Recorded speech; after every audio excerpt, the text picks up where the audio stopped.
নমস্কার বন্ধুরা, স্বাগত জানাই আপনাদেরকে আমার ইউটিউব চ্যানেলে। তো আজকে আমি চলে এসেছি ছোটো মাছ আর কাঁচা টমেটো নিয়ে। তো আজকে আমি ছোটো মাছ আর টমেটো দিয়ে চচ্চড়ি করে আপনাদেরকে দেখাবো।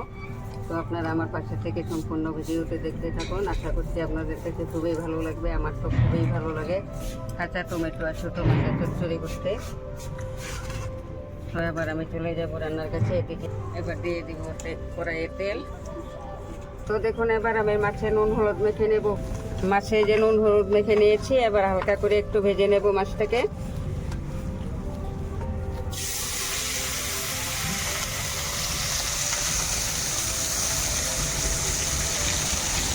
দেখে নিন, আমি সবগুলো মাছকে ভালোভাবে ভেজে নিয়েছি। এদিকে আবার কড়াইটা বসিয়ে দিলাম। এদিকে আমি কড়াইয়ে দিয়ে দেবো এবার তেল। পেঁয়াজ কুচি দিয়ে দেবো।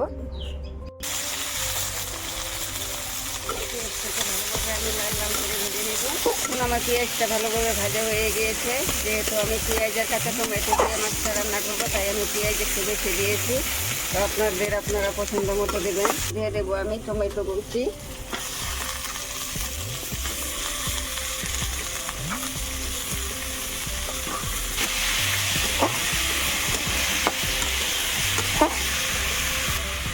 দিয়ে দিলাম পরিমাণ মতো লবণ। দিয়ে দেব হলুদ গুঁড়ো, জিরে গুঁড়ো, ধনে গুঁড়ো।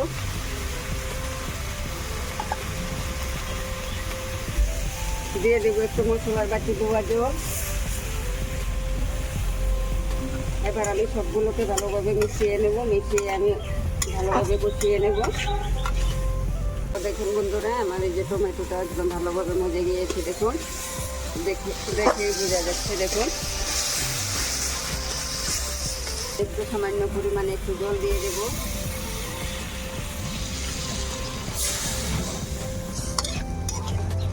এবার আমি মোটামুটি 8-10 মিনিট আমি ফুটিয়ে নেব।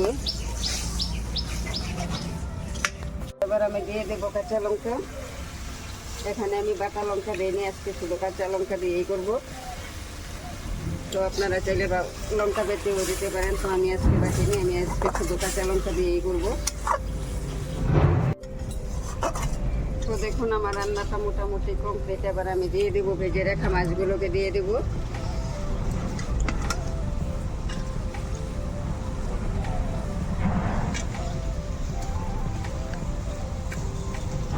এবার আমি মাছগুলোকে ভালোভাবে মিশিয়ে নেব। এখন আমি কীভাবে নাড়াচাড়া করছি, আপনারাও ঠিক সেভাবে নাড়াচাড়া করবেন, না তা না হলে মাছগুলো একেবারে ভেঙে যাবে। তো এবার দিয়ে দেবো আমি ধনে পাতা কুচি।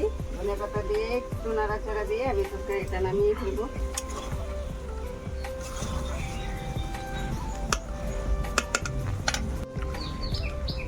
তো দেখুন বন্ধুরা, আমি কত সহজভাবে কত কম সময়ে আমি রান্নাটা করে নিলাম। তো দেখুন, রান্নাটা কত সুন্দর হয়েছে দেখতে। তো দেখুন বন্ধুরা, আমি কত সহজভাবে আমি চচ্চড়িটা রান্না করে নিলাম। তো আপনাদের কাছে যদি আমার রান্নাটা ভালো লেগে থাকে, তাহলে আমাকে সাবস্ক্রাইব, লাইক অবশ্যই করবেন, করে আমার পাশে থাকবেন। আমাকে পরবর্তী ভিডিও বানানোর জন্য আমাকে উৎসাহ দেবেন। আজকের মতো এখানেই শেষ করলাম রান্না। তো কালকে আবার দেখা হবে। ধন্যবাদ।